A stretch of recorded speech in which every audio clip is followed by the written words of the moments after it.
Bonjour à tous, donc présentation qui est faite sur YouTube pour parler du stage S62 et voir d'autres problématiques sur la fin de votre formation. Donc j'espère que vous avez bien l'image. Bon alors promotion, tout ça on passe. Information, le stage S62, donc je rappelle qu'il a lieu du 10 mai au 27 juin, qu'il comporte 231 heures, c'est 245 moins 14 heures puisque nous avons deux fériés. Il n'y a pas de regroupement à l'IFPS et bien sûr, vous pouvez faire des nuits et des fériés selon planning en tenant compte donc de ce décompte horaire de 231 heures. Les feuilles de stage vous ont déjà été remises, donc normalement, il n'y a pas de souci par rapport à ça. Donc les congés, une semaine au moment des vacances de Pâques, la semaine numéro 18, vous voyez dans votre calendrier, correspond donc au 3 au 9 mai, et à la fin de votre formation, sur la semaine 26, c'est-à-dire du 28 juin au 4 juillet. Vous êtes en vacances, bien sûr, mais toujours étant en formation à l'IFPS. La particularité, donc, c'est deux fériés qu'il y a sur cette période de stage, le 13 mai et le lundi 24 mai. Alors les conditions, comme d'habitude pour ce stage S62, c'est de prendre contact avec le maître de stage, respecter les consignes qu'il va vous donner par rapport à la mise en stage quelque temps avant le 10 mai. Par contre, il y a un test antigénique qui est obligatoire à faire, et ça toujours dans les 72 heures. Donc on est avec une problématique du 8 mai qui tombe juste avant, qui est férié, donc je pense que les laboratoires seront fermés. Donc il est fortement conseillé de le faire le 7 mai en ville. Ça ne se fera pas à l'IFPS, je répète, ça ne se fera pas ici, ça se fera en ville. Les étudiants qui sont concernés sont ceux qui vont hors GHBS, comme le S6-1. Je vous mettrai donc la liste des étudiants concernés en pièce jointe. Bien sûr, vous communiquez vos résultats par mail à votre référent pédagogique. Et bien sûr, vous présentez votre résultat tag donc à votre arrivée en stage, avec quand même une petite consigne. Si le tag est positif, donc le 7 mai, bien sûr, vous devez refaire un test, un PCR cette fois-ci. Et si le test PCR est positif en fonction du variant ou pas, eh bien l'isolement est d'autant plus long. En tout cas, il y a un isolement, vous ne démarrez pas votre stage et vous prévenez le stage et l'IFPS comme d'habitude. Et vous respectez bien sûr les consignes. C'est un stage qui va être relativement court parce que nous avons des dossiers, vos dossiers à envoyer au jury de l'ARS. Donc ça veut dire que le bilan de demi-stage va venir très très vite. Il faut s'en inquiéter dans la semaine numéro 21, c'est-à-dire du 25 mai au 28 mai.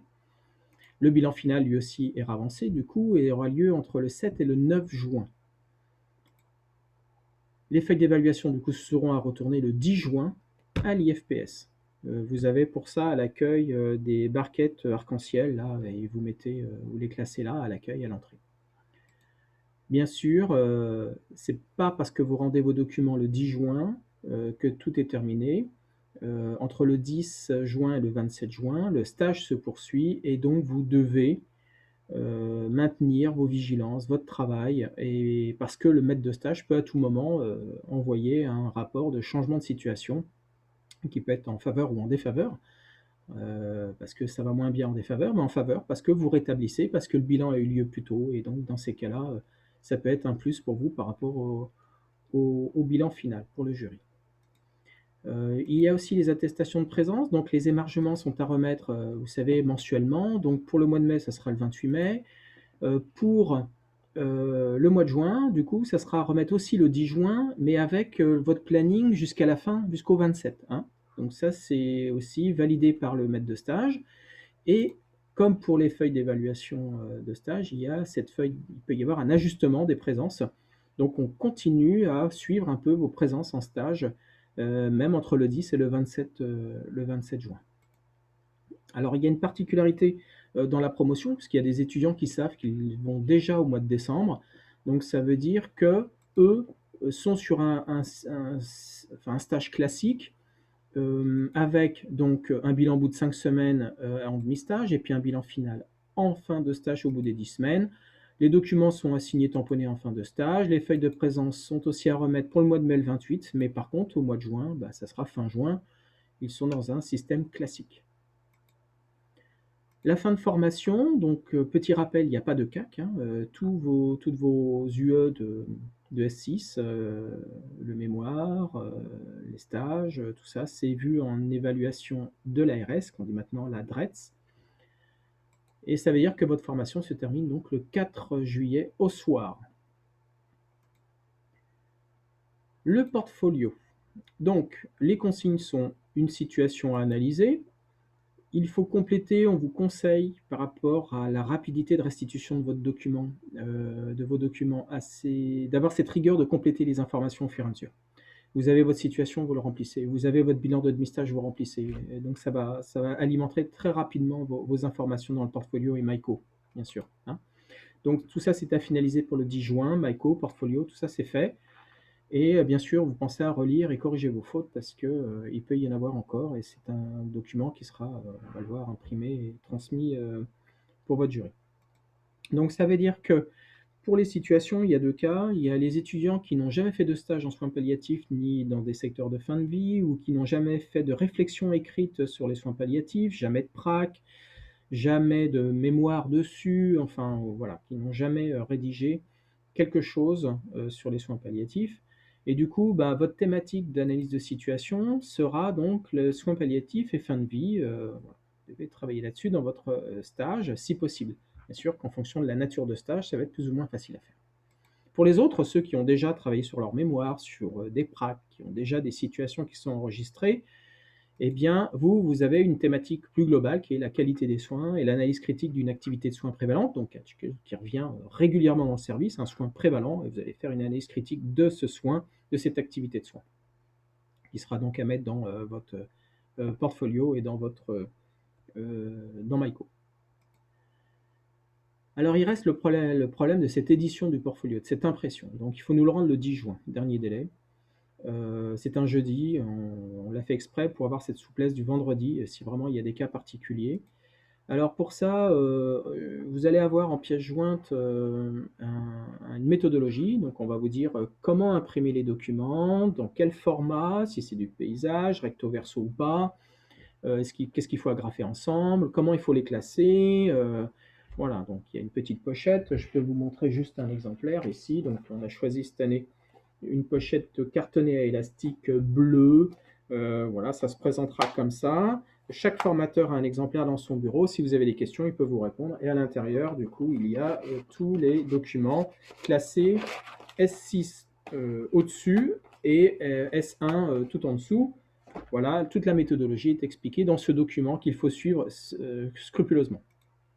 Et bien sûr, bon, vous pouvez faire appel à nous si vous avez des questions, il n'y a aucun problème.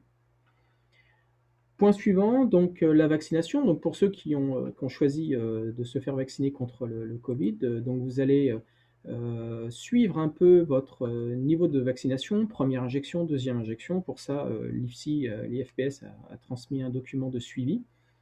Par contre, le point d'attention, il est surtout pour ceux qui vont avoir la deuxième injection, puisque les cas commencent à se présenter en juin, deuxième injection qui tombe au moment de la période des soutenances.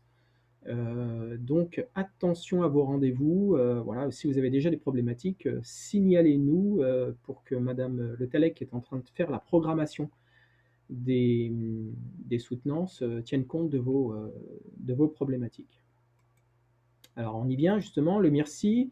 Donc Madame Le Breton là a demandé à mettre en ligne tout un rappel des consignes par rapport à vos documents, combien d'exemplaires papier, à qui envoyer la version PDF. Voilà, etc. Voilà. Donc tout ça, bien faire attention à vos boîtes mail, et puis sur la médiathèque, puisque vous allez avoir donc ces documents à disposition. Les soutenances, donc elles ont lieu le 7 et le 8 juin, donc c'est une convocation, il y a une liste qui va être établie avec des horaires, donc vous tenez compte de ça, donc attention aussi par rapport à vos délais de vaccination, de première ou deuxième injection, si vous êtes concerné. Un petit plus qui a été réfléchi en équipe parce que certains peut-être n'émettent pas le besoin, mais ont certainement besoin ou veulent voilà, avoir du temps pour eux pour exprimer certaines difficultés. On propose un lien par rapport à des soutiens psychologiques dont vous pouvez bénéficier. Alors c'est complètement gratuit, c'est donc le numéro qui s'affiche, 0805 23 23 et 36, qui vous permet d'avoir accès en tant qu'étudiant donc à un soutien psychologique et sinon vous avez la possibilité, d'aller directement sur le site internet, et voir un petit peu comment vous pouvez être aidé, accompagné, en cas de difficulté. Donc voilà, c'est quelque chose que nous vous proposons, et qui est en rappel, ça a déjà été fait, mais bon, je pense que c'était important, surtout sur cette fin de formation dans le contexte dans lequel nous sommes. Alors pour finir, eh bien, ne lâchez rien. Ah bah, j'ai un joli logo qui est apparu sur ma phrase. Bon bah, alors bon courage à tous, c'est ce qui a été écrit. Ne lâchez rien. Donc de la part de toute l'équipe, L3, souhaitons bon courage. Si vous avez des questions, revenez vers nous et puis, on se dit à bientôt. Bon courage!